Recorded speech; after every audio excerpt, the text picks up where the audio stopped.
Hey guys, we've been fighting with the camera for 3 minutes. How is everybody? I hope that you guys have had a fantastic week. David's holding banjo and Winston's a little jealous, but we're trying to keep him from knocking over the camera tonight. So we're going to talk about, David's like, what are we doing? I haven't warned him at all what we're talking about. But I was going to talk about my basil. You know how last year I had so much fun with the basil and making pesto. Yeah, lots of pesto. David doesn't like pesto because it's got garlic. And anyway, I had a ball making pesto with macadamia nuts, pesto with pecans, roasted pecans. What else?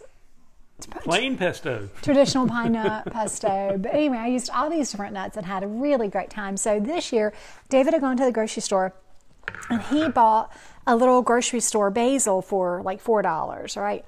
And look at all the, I don't think you can see in there, but there are all these little plants in there. So we took it out of that little pot, the $4 pot, and put it in the bigger pot. And I've already been like using some of it. I've been clipping it. One of the things I love about basil, besides it tastes so yummy, I love to put it in caprese salads, and which you're not crazy over. I don't know how we ever ended up married. We like such different things when it comes to food. But anyway, what I love about basil is the more you clip it, like the more it comes back. It's almost like it really just kind of blooms from the adversity. Like, you're going to cut me back? Let me show you. I'm going to grow. And that's one of the reasons why I think I love basil so much, besides the fact that it tastes amazing. But anyway, this is my head start on the basil. And when it's above 50 degrees, I've been really babying this thing. Yeah, you have. David, it's going to freeze tonight. Go get it off the porch. So when it gets above 50, I'll put it out. But when it gets cold at night, I don't want to go on the porch. So I'm like, hey, can you grab the basil for me? And he does. But anyway, so I bring it inside and I put it in a sunny window. But what's happening, I'm putting it outside to let it get stronger. And sure enough, those little more tender pieces are getting stronger. So I'm going to say, hey, honey, while I'm at Denver next week, can you pot this? Can you pull it apart? And you could probably put, what, at least 3, maybe more pots of basil for me? Because if you don't, I'll just go buy more at the store. Probably going to do that anyway. Probably going to do that anyway. Yeah. Hey, Banjo, you've got a fan club. Miss Sunny's saying hi to you. So, I am freezing cold, by the way. Heated blankets right over there. Yeah, I need to get my heated blanket. I said we were going to talk about what to do when you're eating out. So what do you do when you're with people who aren't keto and they're ordering and maybe they want to share an appetizer, like with fries, and what do you do? Well, I mean, for me, I usually order something that I would enjoy eating. I mean, there's usually an appetizer on the menu that is something that I can enjoy. It may be wings, just instead of getting... Everybody's getting the chili cheese fries. Like, one person's ordered it, and they're all sharing. Well, I don't know why why they would all get that. That's kind of gross. Well, in a group, sometimes, like, let's say you're out to dinner with the boss, and they order appetizers for the table, and they order chili cheese fries, and boss is picking up the tab. So you don't feel like you can say, hey, yo, give me some wings. Like, you're going to eat what's there. So how do you handle that? Like, you don't want to be the weird oddball. Like, this is our bonding time after work. Chili cheese fries? Nacho chip potato skins. They've ordered potato skins. What are you going to do? You're going to scrape the bacon and the cheese off the tater skins? Well, I mean, if I didn't have any other thing to choose from, if my boss, who knows better, knows that I won't eat... Well, let's pretend this is somebody who doesn't know. Okay, well, he knows. But if I was in a social setting where there was no appetizer other than chili cheese fries, I'm probably either going to pick a piece of bacon off and a little bit of cheese if I can do so, or I'm just going to decline to eat it. So then what if they say, hey, don't you want some of this? What's wrong with you? Don't you love... I think this is... No, you know how they are. They're like feeding their face. This is so good. What do you say? Thank you. That's very kind, but I don't care for any. I mean, I'm not going to leave the keto way. He's struggling with this, isn't he? Well, the answer for me is I'm not going to touch it. And if I have to say, I'm sorry, it's going to make me feel bad, or if I have to say, I just don't like that, because honestly, chili cheese fries sound absolutely gross to me. You've never had chili cheese fries? Yes, I've had them. Okay. But I haven't had them in 6 years. Well, time out. Let's pretend, and David it's been 6 years, so let me help him out a little bit. He's starting to sweat. I don't know if you guys can see it or not, but those beads of sweat. Your hands are cold. My hands are, I'm freezing. But when you're new at this, and you go out, and everybody's having the chili cheese fries, or they're having things that you used to love. I used to love some potato skins. Tater skins is what they got them, because they probably weren't real potatoes. But I used to love those. And so it can be difficult when it's that shared thing, like the pizza or the nachos or things like that, that can be difficult. And so what I'm trying to think of is, how do you help somebody who may be struggling? Because one, you don't want to seem ungrateful. Like everybody at the table's partaking, and this especially if somebody else has ordered and they're paying. And then there's some comments, I can't see them quite well enough. But I'm having trouble with my contact. I don't know if you can see me rubbing my eye, but all of a sudden my left eye contact is funky. But anyway, so I think part of what you have to do is, you're right. You have to decide ahead of time, okay, I don't want to eat this. This isn't part of the way I eat now. But how do I graciously, and maybe it's more of a female thing than a male thing, but how do I graciously say no? And maybe you just you stay so engaged talking, and certainly if it's during the appetizer part of the dinner, you can get up and kind of roam around and talk to people. And so maybe not eating is a bit less conspicuous. I mean, if you're out with a bunch of guys, that maybe, oh, he's not eating more from me. Can I have your plate? But I think for women, it really does feel, and we'll get to the dessert in just a minute, you do feel a bit left out. And so what I'm trying to say is, how do you graciously say, you can say, looks good, but I'm really not all that hungry. Why don't you guys enjoy that? I've got my eye on, and you can mention your entree. I've got my eye on the steak. I'm saving room for that. Or I'm going to order me a big old bowl of chicken wings for my dinner. And, I'm saving myself for that. Well, I mean, that certainly can work. But my experience, I go out with groups from time to time. I mean, nobody notices what I eat. I'm not sitting there looking at somebody else trying to figure out what they're eating. Well, and I think that's really funny that you say that, because I actually hadn't intended to go there, but so many times I think we're more self-conscious about what we're eating, and we pay more attention than anybody else in the room. I had a lady say to me one time, this was years ago, she said, I'm going to a wedding, and the bride and groom will be so hurt if I don't have a piece of their wedding cake.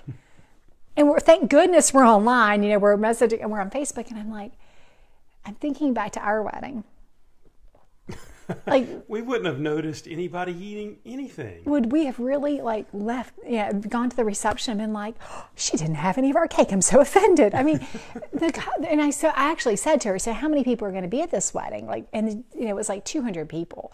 And certainly the bride and groom are not going to notice. I had another lady who was upset one time because she wanted to have her grandson, precious grandson, was turning 1. And I don't mean that facetiously. I mean, we know those grandbabies. We don't have grandbabies, but we have babies who are grandbabies to our parents.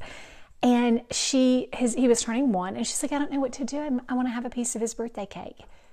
And it'll be so bad if I can't celebrate with a piece of his cake. And that's when you're first starting, people do struggle with that and I think maybe it's a bigger thing for women too. It's the social connectedness.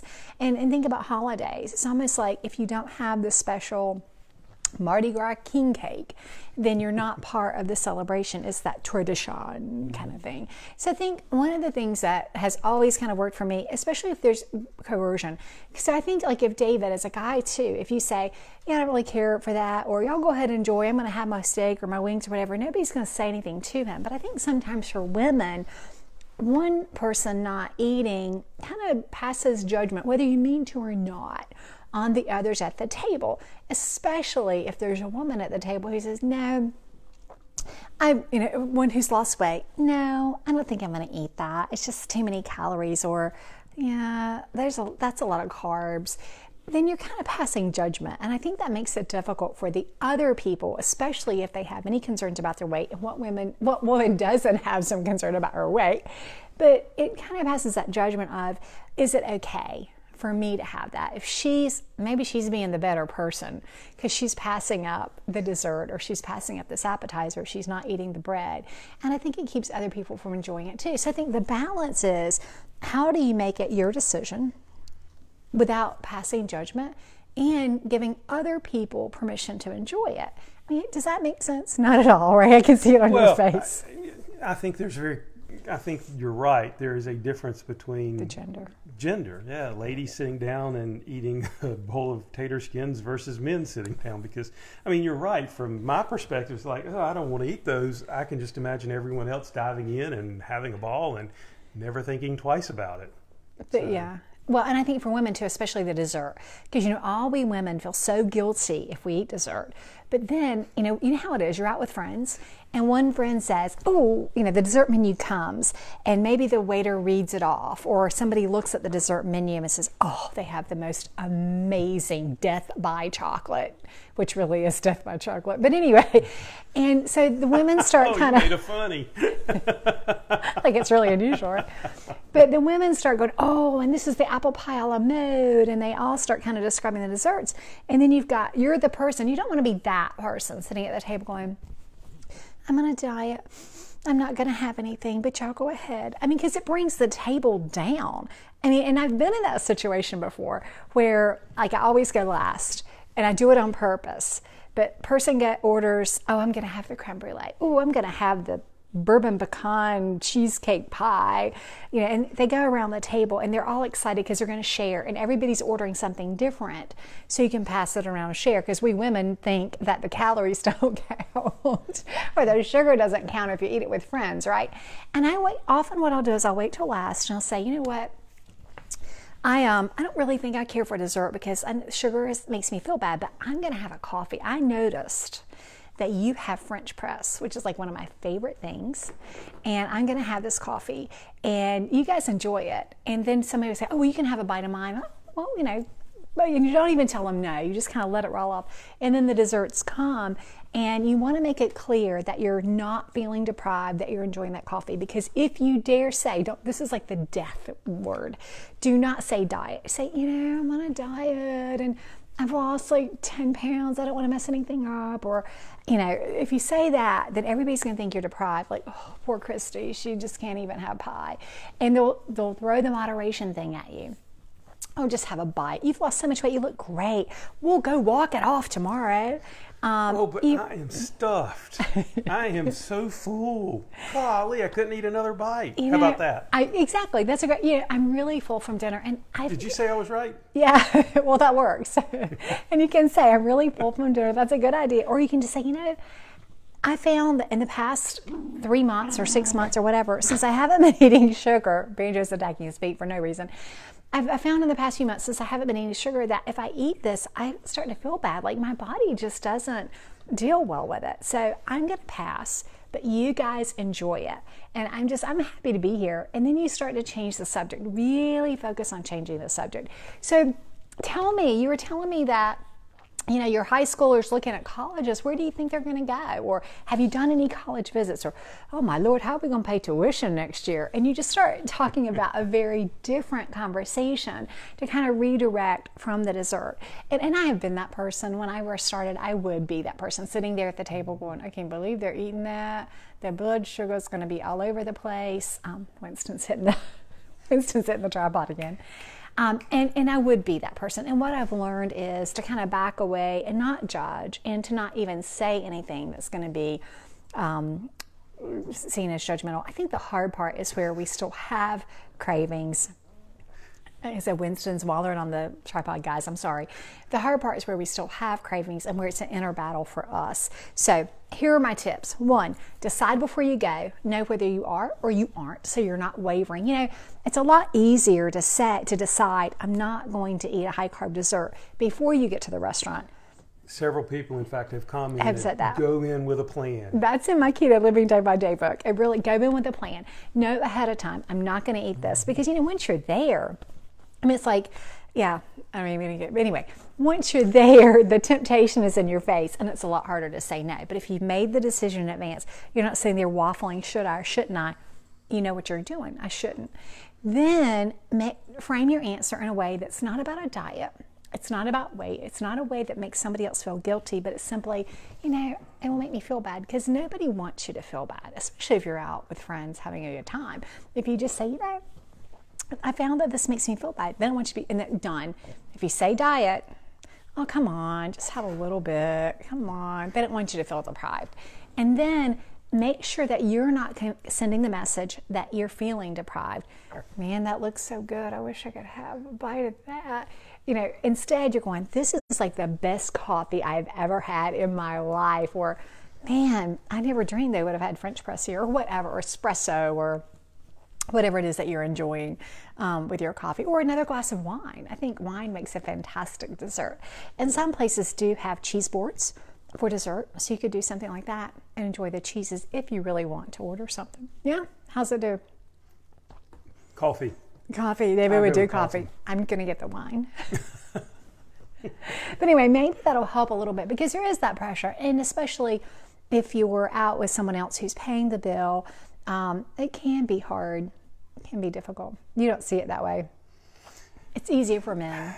You know, usually well, you go to a dessert or a reception, you can usually find, okay, there's the boiled shrimp over there, so I can get that. And, you know, usually there are a few little things, and you can put them on your plate and walk around, and everyone sees that you're eating and happy. And it's never, I mean, in a setting like that, it's just not usually an issue for me. Well, and I think receptions are the easiest thing, because you don't have to, I mean, it's about talking, it's about networking. So you really don't have to have anything on your plate. Just carry around your glass of wine. And then for restaurants, if you look at the menus ahead of time, if you know where you're going, look at the menus ahead of time. That goes back to setting a plan. Look at the menus ahead of time and see what's on the menu that is something you'd like to eat. Yeah, and don't be that person like sitting at the table like asking 30 questions about all the sauces and everything on the restaurant. If you look ahead of time, I don't do that with others. When you call ahead of time and you have an idea, and if you have a ton of questions, you can call the restaurant at a time that's not as busy and find out what's on the menu. I don't do it when I'm out with others, I said. But anyway, let's give away an apron. Okay. For you get in trouble. I think I'm already in trouble. Hey, will you pot my basil while I'm in Denver? I did pot say Dallas. I'm in Denver. I did pot Now, it. will you separate it and put it in like more? I don't know. We'll see. Please? We'll see. You only got a limited amount of space for pots over there. No, it can go outside soon. Once the temperature is above 50 degrees, it's gonna be an outdoor plant. Temperature's not above Unlike 50 the dogs degrees yet. that are indoor all the time. So apron. Last week I told you about the apron. You want to model it? This is a Cooking Keto with Kristie apron that we had for the cooking class with Chiba, and we're going to do another cooking class, which I'm super, super excited about. David's got the apron on. He won't stand up because he's wearing pajama pants. You will stand up with the apron on. But anyway, David's wearing the apron, and we have a winner, and I did not choose the name. You want to tell me who the winner is? Who wins the apron? Sarah Beth Russell Huddleston. Sarah Beth Russell Huddleston. I think she's been keto since, I think she said October 2017. October 2017. Wow. So over 2 years now. That's pretty awesome. Sarah Beth, you win the apron. And so we'll be in touch with you. We'll need your address. And the way you'll know it's from us is there'll be dog hair on it. We'll take the lint brush. We'll do the lint brush thing first. But nothing gets out of here without Winston hair on it. So I apologize. But anyway, yeah. So congratulations, Sarah Beth. Congratulations. So really quick, I'm in Denver for the Low Carb Denver Conference, March 12th through the 15th. Yeah. And then I'll be back. And then I may be going off to Stockholm or Salt Lake City. I don't know.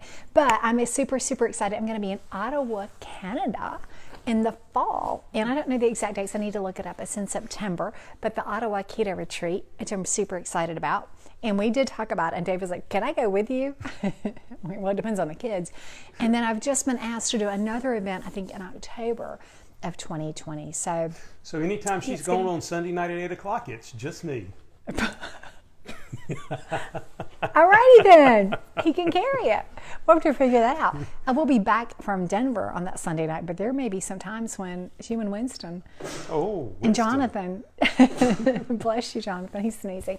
Anyway, I hope you guys have a fantastic week. I hope that some of our silly tips for eating out with others have been helpful to you. And we'll see you next week. See y'all. Bye.